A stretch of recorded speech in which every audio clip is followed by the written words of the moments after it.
So today on Chef Grace's Place, we're going to be making some vegan ice cream. Ice cream isn't vegan! Thanks, Mom.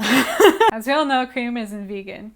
So for this frozen dessert, we're going to use bananas as our ice cream base. There's a couple key things to think about when creating a luxurious mouthfeel for your vegan ice cream. When you think about licking an ice cream cone, you always remember that smooth texture.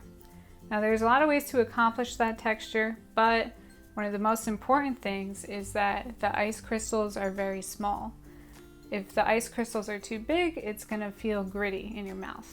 So there's a couple things we can do to make the ice crystals smaller. Number one is agitation. By agitating the mixture while it freezes, it's going to make those crystals super small. If you just leave them alone and let them freeze, then you're going to get bigger ice crystals because nothing's bothering them. Another thing that's going to help us get smaller ice crystals is fat and sugar, right? So we're going to put a little bit of honey in there, which is invert sugar. We have our strawberries, which we cooked down into a jam. So we cooked a lot of water out of it, because the more water we have in here, the larger chance our ice crystals are going to be very big. And the other thing is our banana puree.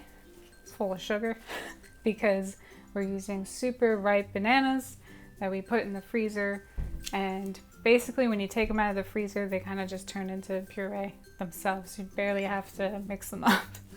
Another thing we have to talk about in ice cream is flavor. When things are colder, it's really hard to know what they taste like. So it's actually really important that we add some salt to the mixture, because you're not really going to taste the strawberry flavor or the banana flavor when it's super cold. So this is going to bring the flavor out a lot.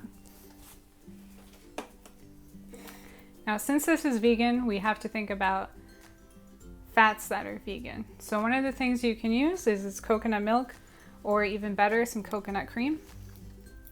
A lot of you guys also might be thinking, well, I'm not using xanthan gum or guar gum in this mixture, and I just wanted to keep it really simple so you don't have to go on Amazon and buy gums and all that jazz.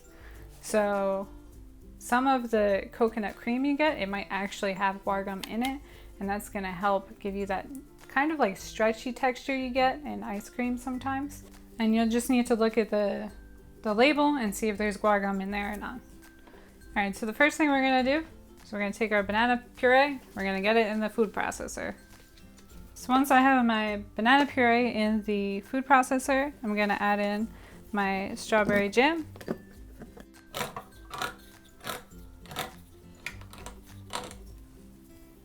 So I'm not gonna use all this coconut milk, and I'm gonna try to use the fat that's at the top first. Just the fat. So I'm leaving the coconut water in the bottom. Now you can buy cream of coconut too, but I just didn't have any. Now I'm going to use a little bit of honey, maybe about a tablespoon.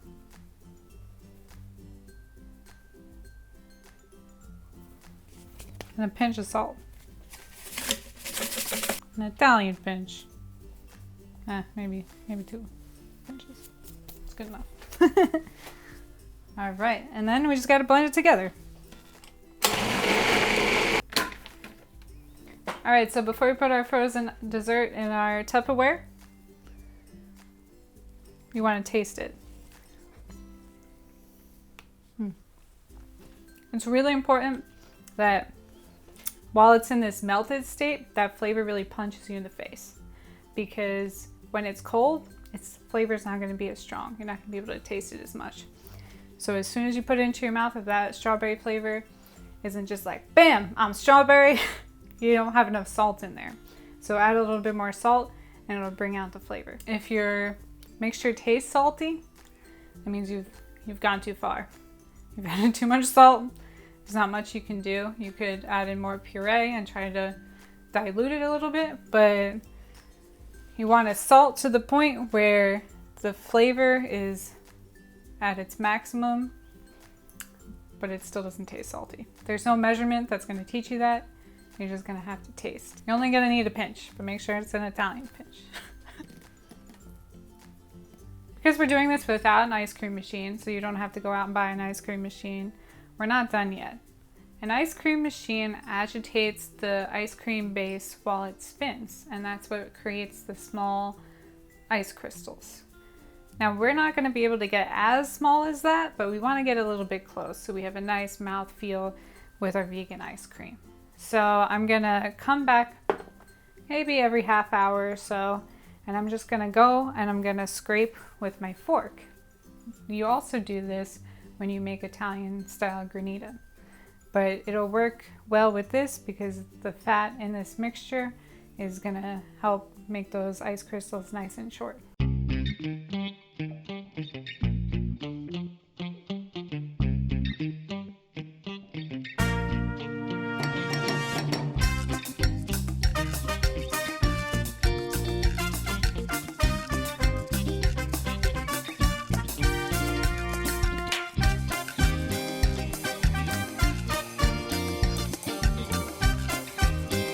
If you put this in an ice cream machine, I think you would get more air into the ice cream base, so you would have a better texture, more similar to an ice cream.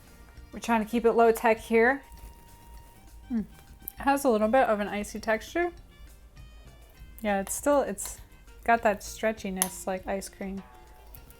I think that's from the banana puree and the honey. It's really good. I'm surprised because, as you guys might have heard, I'm not a vegan. But this is good. I still would rather have ice cream, but this is still tasty. But I would take this over a smoothie, I think. So there you go. Better than a smoothie, not as good as ice cream. See you next time on Chef Grace's Place.